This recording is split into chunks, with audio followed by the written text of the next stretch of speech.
పెళ్ళయ్యి 5 ఏళ్ళు అయ్యింది, థైరాయిడ్ ఉంది భార్యకి, ఎండోమెట్రియల్ పొరలో తేడా ఉంది అన్నారు, పీసీఓడి 2 వైపులా ఉంది, నీటి బుడగలు ఉన్నాయి అన్నారు, ఇర్రెగ్యులర్ సైకిల్స్, డేట్స్ సరిగ్గా రావు, మరి అండాలు రావు, వస్తే పెరగవు, పెరిగితే పగలవు, ఇలా చాలా ఇబ్బందులు పెడుతూ ఉంది.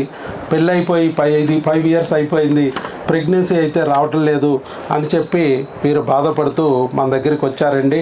వచ్చిన తర్వాత ఎన్ని రోజుల్లో ప్రెగ్నెన్సీ వచ్చింది సార్ మీకు? 3 months మందులతో ప్రెగ్నెన్సీ వచ్చింది. మన దగ్గర 3 months వాడారు అంతేనా? 2 నెలల క్రిములు, 1 నెల హార్మోన్లు.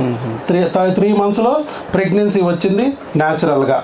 ఏమిటి అనేది వారి మాటల్లో ఇందాం, వారు ఎలా జరిగింది, ఏం జరిగింది అనేది వారి అనుభవాన్ని తెలుసుకుందాం.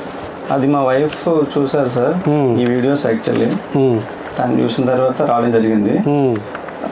మాకు ఇనీషియల్గా ఫస్ట్ ప్రెగ్నెన్సీ వచ్చిన తర్వాత హార్ట్ బీట్ రాకపోవడం వల్ల అది ముందుకు వెళ్ళలేదు అనమాట. అవును, అది స్టాప్ అయింది సార్.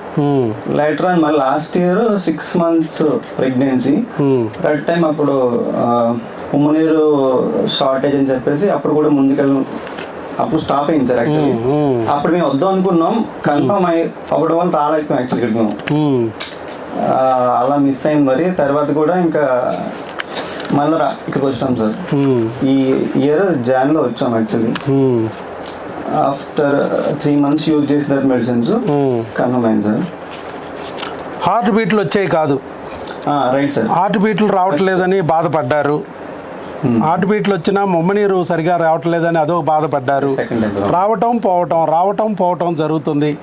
ఎందుకు రావటం లేదు, ఎందుకు ప్రెగ్నెన్సీ నిలబట్టలేదు అనేది వాళ్ళకి అర్థం కాలేదు. ఎవరు కూడా అక్కడ చెప్పలేదు. తర్వాత ఇక ప్రెగ్నెన్సీ రావడం మానేసింది. అది వస్తుందంటే వీళ్ళకి భయం వస్తాం మొదలెట్టింది. మామూలుగా అందరికి ప్రెగ్నెన్సీ వస్తే బాగుండు అనుకుంటారు, మీకు ప్రెగ్నెన్సీ వస్తే మళ్ళీ అది ఎక్కడ పోద్దో ఎక్కడ వస్తుందో అన్నట్టుగా భయం వచ్చేసి రావడం పోవడం వల్ల. సరే, ఇప్పుడు ఇంతకీ అసలు ఎందుకు ఈ ప్రెగ్నెన్సీ రావటం లేదు, ఎందుకు నిలబట్టలేదు అనేది ఎవరు డాక్టర్లు చెప్పలేదు, మనం చెప్తున్నాం. మరి ఇప్పుడు ఈ ప్రెగ్నెన్సీని హార్ట్ బీట్ రప్పించాం, పీటల్ పార్ట్ వచ్చింది, హార్ట్ బీట్ వచ్చింది, శాక్ వచ్చింది, అన్నీ వచ్చినాయి. ఈయన ఎప్పుడో వచ్చారు, కానీ మనం ఈ 2 నెలలు ఈ వచ్చే వరకు ఆగుదామని చెప్పి వీడియో తీసుకోలేదు. ఎందుకంటే వాళ్ళు రావడం పోవడం అనేది ఆయనకు ముందే అనుభవం ఉంది. కాకపోతే ఈ పీటల్ పార్ట్ హార్ట్ బీట్ వస్తే ఆయనలో కూడా కాన్ఫిడెన్స్ వస్తుంది. ఎస్, సార్ చెప్పిన క్రిముల కాన్సెప్ట్ కరెక్ట్ అనే విషయం తెలుస్తుందని. ఇదిగో చూడండి, పీటల్ పార్ట్ హార్ట్ బీటు అన్నీ వచ్చేసి బిడ్డ బొమ్మ కూడా ఇచ్చారు అక్కడ. చెప్పండి సార్, మీరు చెప్పండి సార్. అసలు ఈ క్రిములు అనే దానికి ఫస్ట్ 2 నెలలు వాడిచ్చాను. మీరు క్రిములు అనే దాని కాన్సెప్ట్ అర్థమైందా మీకు? అబ్సల్యూట్లీ సార్, అది ఫ్యాక్ట్ సార్. అది క్రిముల వల్లే మేము యాక్చువల్ 2 times కూడా మిస్ అయిపోయాం. అవును, టు బి ఫ్రాంక్. ఇది మీరు వచ్చాక ఇది మాకు తెలిసింది. ఇన్ కేస్ ఇది వాడకపోతే మళ్ళీ ఐవీఎఫ్ చెప్పేవాళ్ళు మళ్ళీ పోయేది ఐవీఎఫ్ లేదు. అదే చెప్తున్నా, వాళ్ళు చెప్తున్నారు బయట అట్లాగే చెప్తున్నారు. చేసినా అది మధ్యలో ఆగిపోతుంది సార్. ప్రెగ్నెన్సీ భార్యాభర్తలు కలుస్తుంటే వచ్చిన ప్రెగ్నెన్సీ వస్తున్నా వీళ్ళు ఐవీఎఫ్ చెప్తున్నారు. ఐవీఎఫ్ చేసిన తర్వాత అసలు ప్రెగ్నెన్సీ రావట్లా, వీళ్ళు కలిస్తే అన్న వస్తుంది. ఇలా ఎన్నో రకాలుగా చెప్పి ఆవిడ్ని భయభ్రాంతులు చేశారు. వచ్చిన ప్రెగ్నెన్సీ ఎందుకు పోతుంది అనేది చెప్పలేకపోయారు. డిఎన్సీలు చేశారు తప్ప, అబార్షన్లు చేశారు తప్ప దాని కారణాన్ని కనిపెట్టి దాన్ని ఆపి మళ్ళా ప్రెగ్నెన్సీ నిలబెట్టలేకపోయారు. ఇప్పుడు మనం ఆ పని చేసింది డాక్టర్ వైఎస్ బాబు మ్యాజిక్ ఫార్ములా.